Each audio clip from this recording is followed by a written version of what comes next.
தெருவில் நம்ம பலரை பார்ப்போம். ஆனால் சிலரை பார்க்கும்போது இவங்க ஏன் இப்படி இருக்காங்க அப்படின்னு தெரிஞ்சுக்கணுங்கிற ஆசை வரும். அந்த மாதிரி இந்த கதையில் வர்ற ஒரு இளைஞனுக்கும் தோணுது. அதை பற்றி சொல்கிறது தான் இந்த கதை.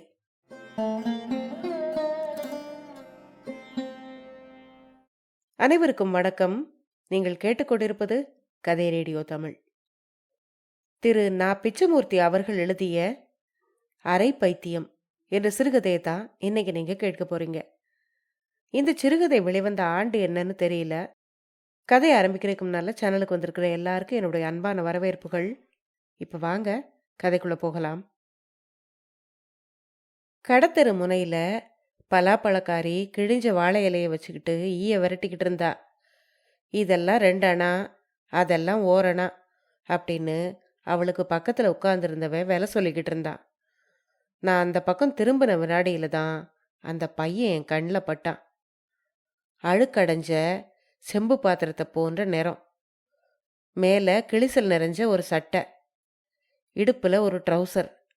ஆனால் அவன் முகத்தில் மட்டும் தீராத ஏக்கமும் பிரம்மையும் குடிகொண்டிருந்த மாதிரி தெரிஞ்சுது. அந்த முகம் என் மனசை கவ்வுற மாதிரி இருந்தது. ஆனாலும் நான் அவன் பக்கத்தில் போய் அவன்கிட்ட அறிமுகம் செய்துக்கல. மறுநாளும் நான் அந்த பக்கம் போனேன். அந்த பையன் ஒரு பழக்கடை வாசல்ல உட்காந்து தான் கையில் இருந்த ஒரு படத்தை கூர்ந்து பார்த்துக்கிட்டு இருந்தான். கிட்டத்துல போய், தம்பி உனக்கு என்ன வேணும் அப்படின்னு கேட்டேன். அம்மா அப்படின்னு பதில் சொன்னான் அவன். அவன் அப்படி சொன்னது எனக்கு அதிகமான திகைப்பை ஒன்றும் கொடுக்கல. ஏன்னா அவனை பார்க்கும்போதே அவன் தெளிவான மனநிலையில இல்லைன்னு எனக்கு தோணுச்சு. ஆனாலும் எனக்கு அவன் மேல ஒரு இனம் புரியாத அன்பு ஏற்பட்டது. தம்பி என்னை பாரு, உனக்கு என்ன வேணும் அப்படின்னு நான் மறுபடியும் கேட்டேன். அப்போ அவன் என்ன கவனிக்கல. பக்கத்துல இருந்த பழக்காரிக்கிட்ட கொஞ்சம் கொடிமுந்திரி பழத்தை வாங்கி அவன்கிட்ட கொடுத்தேன். அந்த பையன் அதை வாங்கிக்க பிரயாசப்படலை. அவன் பாட்டுக்கு பக்கத்துல இருந்த தகர கடைக்காரங்கிட்ட, அண்ணே இந்த படத்து ஓரத்தை மட்டும் கத்திரிச்சு கொடுக்குறியா அப்படின்னு கேட்டான். கோணலும் மாணலுமா இருந்த அந்த படத்தோட ஓரத்தை பக்கத்து கடைக்காரன் அலுப்புப்படாம கத்திரிச்சு கொடுத்தது என்னோட வியப்பை அதிகரிக்க வச்சுது. அதுக்கு பிறகும் அந்த பக்கத்து வழியா நான் 1008 தடவை போயிருக்கேன். அந்த சின்ன பையன்கிட்ட கடைக்காரங்க காட்டுற அன்பையும் நான் பார்த்துருக்கேன். உண்மையிலேயே அந்த அன்பு ரொம்ப உருக்கமானது. அவங்க யாரும் அந்த பையனை ஒரு தடவை கூட கடிஞ்சு பேசினதில்ல. அவங்க வீட்டு பையனை போலவே பாவிச்சுக்கிட்டு இருந்தாங்க. எனக்கு அந்த பையனை பத்தி மேலும் தெரிஞ்சுக்கணுங்கிற ஆசை ஏற்பட்டது. ஆனாலும் யாரை போய் என்னன்னு கேட்கறது? என் வாழ்க்கையோட விசித்திரங்கள்ல இதுவும் ஒன்று அப்படின்னு நினைச்சு அந்த நினைப்பை தள்ளிட்டேன். இன்னொரு நாள் சாயங்காலம் அந்த பக்கம் நான் போயிருந்தேன். நான் ஒரு பிறவி சோம்பேறி. எனக்கு திரியிறது தவிர வேற ஏதும் தொழில் கிடையாது. அந்த தெருமுனையில பச்சை குத்துறவன் ஒருத்தன் கடை விரிச்சிருந்தான். அவன் பக்கத்துல பெரிய அட்டையில பல வகையான சித்திரங்கள் வரையப்பட்டிருந்தது. அந்த அட்டையில இருந்த படங்கள்ல தலைமுடி பறக்க நிக்கிற ஒரு பொண்ணு, தலைக்கு மேல கோபிகையை போல கைகளை குவிச்சு நிக்கிற ஒரு பொண்ணு, இப்படி பல தினுசான பெண்கள் படம் இருந்தது. அது தவிர சிங்கத்தோட குஸ்தி போட்டு விளையாடுற ஆண்கள், கத்தி விளையாடுற வீரர்கள், இப்படிப்பட்ட சித்திரங்களும் இருந்தது. அந்த கடைக்கு பின்னால அந்த சின்ன பையன் உட்கார்ந்துருந்தான். அவன் கையில அதே பழைய படமும் பழைய பார்வையும் இருந்தது. பச்சை குத்துற கடைக்கு யார் யாரோ ஆட்கள்லாம் வந்தாங்க. ஒரு நிமிஷம் படங்களை பார்த்துட்டு, ஏய்யா அந்த பொம்பளை படத்தை கையில பச்சை குத்துறதுக்கு என்ன கேட்குற அப்படின்னு ஒருத்தன் கேட்டான். அதுலயே எழுதியிருக்கு பாரு, படத்துக்கு கீழே விலை இருக்கு பாரு. நீ கேட்ட படத்துக்கு கீழே ₹1.08 எழுதியிருக்கு பாரு அப்படின்னு சொன்னான் பச்சை குத்துறவன். ஏய் அப்பா, ₹1.08வா? ரொம்ப ஜாஸ்தி. நான் அடுத்த வாரம் சிங்கப்பூர் போகணும். இல்லாட்டா பச்சை குத்திக்க கூட மாட்டேன். கொஞ்சம் குறைச்சு விலைய சொல்லுப்பா அப்படின்னு சொன்னா வந்தவன். சரி ₹1 கொடு அப்படின்னு சொன்னான் பச்சை குத்துறவன். அதெல்லாம் முடியாது, 8 அணா தான் தருவேன் அப்படின்னா வந்தவன். சரி, ரொம்ப குறைச்சல் தான்.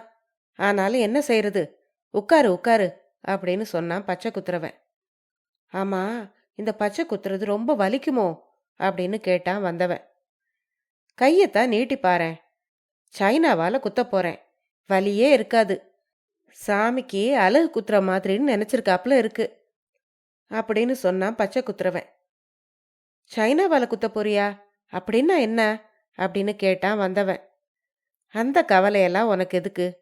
இந்த ஊசி சைனால இருந்து வருது சொல்லிட்டு பச்சை குத்துறவன் குத்த ஆரம்பிச்சிட்டான். ஆமா, இது என்ன முதல்ல செடி மாதிரி குத்திருக்கியே? அப்பா, என்னம்மா வலிக்குது அப்படின்னா வந்தவன். அது என்னது வலிக்குதா? நீ ரொம்ப பயப்படுறியா? முதல்ல செடி வரைஞ்சுக்கிட்டா தான் அப்புறம் சரியா வரும் அப்படின்னு சொன்னான் பச்சை குத்துறவன். ஆமா, ரொம்ப வலிக்குதா அப்படின்னு திரும்பவும் கேட்டான். அப்படி ஒன்றும் பெருசா வலிக்கல அப்படின்னு சொன்னான் பச்சை குத்த வந்தவன். வலிக்காது வலிக்காதுன்னு தான் நான் சொல்றேனே அப்படின்னு சொல்லிக்கிட்டே அவனுடைய கவனத்தை மாத்துறதுக்கு அவன் கூட பேச்சு கொடுக்க ஆரம்பிச்சான் பச்சை குத்துறவன். ஆமா, உங்க ஊர் பக்கத்துல 3ஆம் மாசம் கொலை ஒன்று விழுந்ததே தெரியுமா அப்படின்னு கேட்டான். ஆமா, கேள்விப்பட்டேன். பல பேர் பல தினுசா சொன்னாங்க.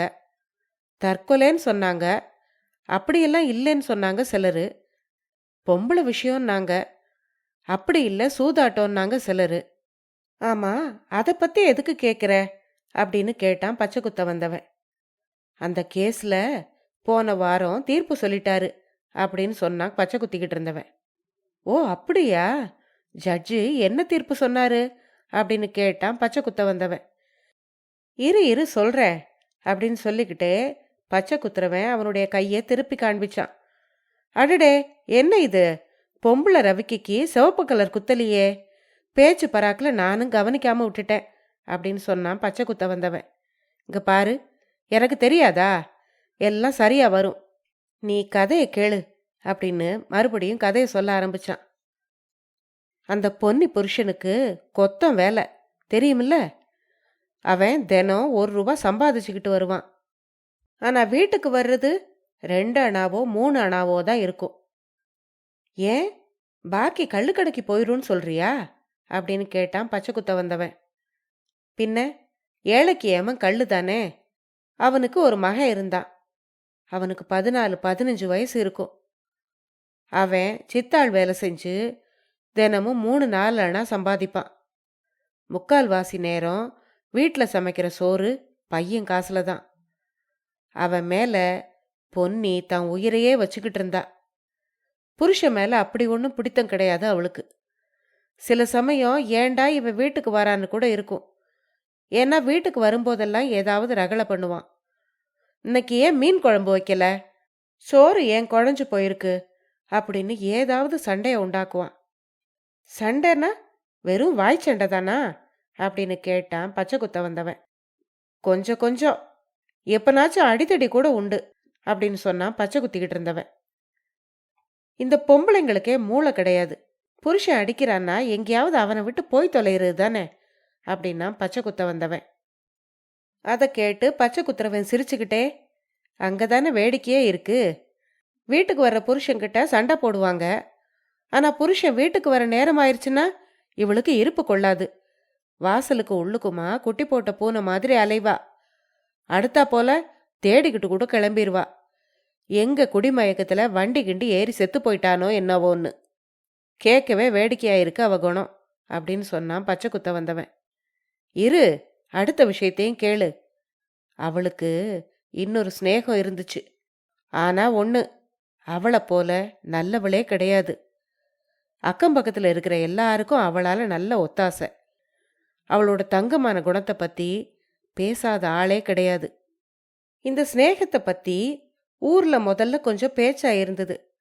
ஆனா பிறகு அவ புருஷன் பண்ற ரகளைக்கு அவனை உட்காத்தி வச்சு சோறு போடுறாளே மகராசி அப்படின்னு ஊர் பேச ஆரம்பிச்சிருச்சு.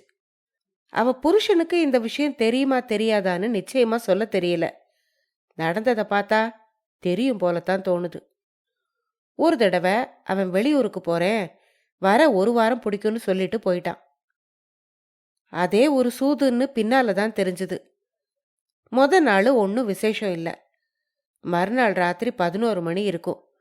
இவ வீட்டு வாசல் கதவை யாரோ தட்டுனா போல இருந்தது. யாருன்னு அவ உள்ள இருந்து கேட்டா. நான் தான்னு சொன்னான் கொத்தன். பொன்னிக்கு பயமா போச்சு.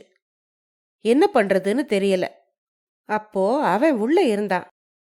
யார் உள்ள இருந்தா, பையனா அப்படின்னு கேட்டான் பச்சை குத்த வந்தவன். சேச்சே, இன்ஜின் ஓட்டி. என்னது, இன்ஜின் ஓட்டியா? அவன் யார் இடையில? ஓ, நான் சொல்ல மறந்துட்டேன் போல இருக்கு. அவன்தான் அவளுக்கு சிநேகிதமாயிருந்தவன். அவன் அப்போ உள்ள இருந்தான். அந்த நேரத்துல யாரோ கதவை தட்டுறதை பார்த்து அவனுக்கும் திகைப்பு. இங்க வெளியில நின்று கதவை தட்டிக்கிட்டு இருந்த கொத்தனுக்கும் ஒரே ஆத்திரம். இந்த சத்தத்துல அவன் மகன் வேற முழிச்சுக்கிட்டான். அவனுக்கு என்ன தெரியும்? அவன் பாட்டுக்கு எழுந்து போய் கதவை திறந்துட்டான். கொத்தன் உள்ள நுழைஞ்சிட்டான். இன்ஜின் ஓட்டிக்கு தப்ப வழி இல்லை. அவ்வளவுதான். மின்னல் மின்னி மறையறதுக்குள்ள ஒரு கொலையும் ஒரு கொலைக்காயமும் விழுந்து போச்சு. கண்ணுக்கு எதிர நடந்ததை பார்த்து பையன் அப்படியே பிரமிச்சு தூண் மாதிரி நின்னுகிட்டு இருந்தான். கொத்த நேரா போலீஸ் ஸ்டேஷனுக்கு போய் செஞ்ச தப்ப ஒத்துக்கிட்டானா. அப்புறம் போலீஸ் கீலீஸ் எல்லாம் இவ வீட்டுக்கு வந்தாங்க. பையன் அப்பவும் அப்படியே நின்னுகிட்டு இருந்தானா. சரி, அது இருக்கட்டும். இப்போ இந்த பொம்பளை படத்துக்கு ரவிக்க போட போறியா என்ன அப்படின்னு கேட்டான் பச்சை குத்த வந்தவன். என்னப்பா நீ வெறும் நாட்டுப்புறமா இருக்க? கொஞ்ச நேரத்துக்கு முன்னால ரவிக்கு சிவப்பு குத்தலையான்னு கேட்ட. இப்ப என்னன்னா ரவிக்கையே போடலையான்னு கேக்குற. எனக்கு என்ன, வேணும்னா ரவிக்க போட்டு விட்டுறேன் அப்படின்னு சொன்னான் பச்சை குத்துறவன். நீ போட்ட மாதிரியே இருக்கட்டும், நீ மேல கதையை சொல்லு அப்படின்னு சொன்னான் பச்சை குத்த வந்தவன்.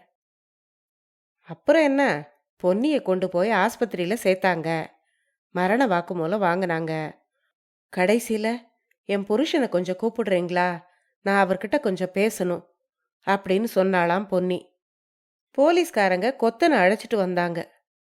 அவனை பார்த்து, இப்படி பண்ணிப்புட்டியே, என்ன புண்ணியத்தை கண்ட அப்படின்னு கேட்டா பொன்னி. அதுக்கு அவன் பதில் சொல்லவே இல்லை. இத்தனை நாளா என் மகனையும் கூட்டிக்கிட்டு அவனோட ஓடாம உனக்கு சோறு சமைச்சு போட்டுக்கிட்டு இருந்தேனே, அது ஒண்ணு போதாதா? உன் குணத்துக்கு நான் மட்டும் இல்லைன்னா இந்நேரம் செத்து மண்ணா போயிருப்ப அப்படின்னு சொல்லியிருக்கா பொன்னி. அதை கேட்டதும் பாக்கி உசுரும் போகணுமா கழுத? ஓ மகனா, என்ன ஓ மகன் அப்படின்னு கொத்தன் பாஞ்சிருக்கான். நல்ல வேளை அங்க இருந்த போலீஸ்காரன் தடுத்துட்டான். கடைசியா பொன்னி என்னவோ ஒரு நிமிஷம் யோசிச்சா. இனிமே உயிர் இருந்தா என்ன போனா என்ன, ஆனா மகன் மாத்திரம் ஏன் மகன்தான், உனக்கு பிறக்கல அப்படின்னு சொல்லியிருக்கா. அவ்வளவுதான். தடார்னு நிலப்படி நம்ம தலையில இடிச்சிட்டா நம்ம மூஞ்சி எப்படி ஆகும்? அத மாதிரி ஆயிருச்சு கொத்தனோட மூஞ்சி. போலீஸ்காரன் கொத்தனை திரும்பி அழைச்சிக்கிட்டு போனான். அறவாசலுக்கு போனப்போ கொத்தன் திரும்பி பார்த்து, உனக்கு அது எப்படி தெரியும், கோபத்துல பொய் சொல்லாத அப்படின்னு பொன்னிய பார்த்து கேட்டான். அத கேட்ட அவ, சாக போறவனா, நான் ஏன் பொய் சொல்ல போறேன் அப்படின்னு சொன்னான். பச்சை குத்திக்கிட்டு இருந்தவன் கதை சொல்லிக்கிட்டு இருந்ததை இடையில நிறுத்தி, ஆமா, இதெல்லாம் நடந்தப்போ அந்த பையன் எங்கே இருந்தான் அப்படின்னு கேட்டான் பச்சை குத்த வந்தவன். அவனும் ஆஸ்பத்திரியில அவங்க அம்மா கூட தான் இருந்தான். கொஞ்ச நேரம் கழிச்சு பொன்னி கண்ணை மூடிட்டா. அப்புறம் கேஸ் தான், விசாரணை தான். செஷன்ஸுக்கு அனுப்பிட்டாங்க. இடையில ஒன்ன சொல்ல மறந்துட்டேனே, தெருவில் இருக்கிறவங்களுக்கெல்லாம் கொத்த மேல இப்ப ரொம்ப இறக்கம் வந்துருச்சு. பையனும் இப்போ கவர்மெண்ட் சாட்சி ஆயிட்டான். எங்க அப்பனுக்கு கொஞ்ச நாளா பைத்தியம் வந்துருச்சுன்னு நீ சாட்சி சொல்லிரு அப்படின்னு சொல்லியிருக்காங்க. இப்படி அக்கிரமமா எனக்கு அம்மா இல்லாம செஞ்சு புட்டானே, அதுக்காகவான்னு கேட்டானா அந்த சின்ன பையன். ஏண்டா, அதுக்காக அப்பாவும் இல்லாம போயிடணுமா அப்படின்னு தெருவில் இருக்கவங்க கேட்டிருக்காங்க. அதுதான் இவரு எங்க அப்பா இல்லைன்னு எங்க அம்மா சொன்னாளே அப்படின்னு சொல்லியிருக்கான் பையன். இல்லடா, அது கோபத்துல சொன்ன வார்த்தை அப்படின்னு தெருவில் இருந்தவங்கெல்லாம் அவனுக்கு சமாதானம் சொல்லியிருக்காங்க.